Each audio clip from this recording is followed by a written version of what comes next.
Okay, the secret is in the indenting. Okay, indenting is the way you visually create a subcategory in your notes. You're saying that unlike bullet points, mind maps don't put things in a sequential order. Okay, instead they show how things maybe relate to each other. You get 1, 2, 3 memory reps in one handy sheet. Okay, how great is that? And this handy sheet will serve as a quiz sheet when you review later on. Convenient. So all you have to do is take a sheet of the topics might be the headings or the subheadings within. You can also find them in the intro and conclusion sentences of different sections as well. They tend to be, okay, here you see I used a symbol. You could use a less than symbol too, or even a down arrow to show decrease in influence.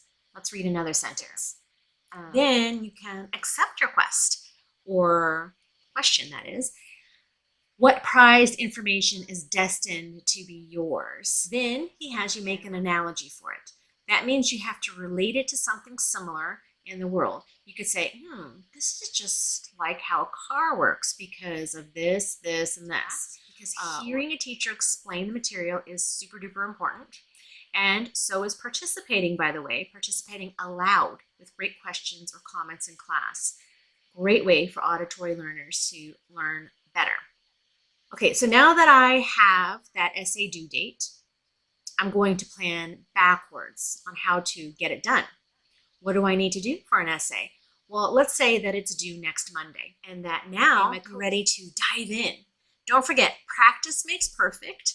Try out the techniques and let me know on showmethenotes.com how they helped you love the way you learn.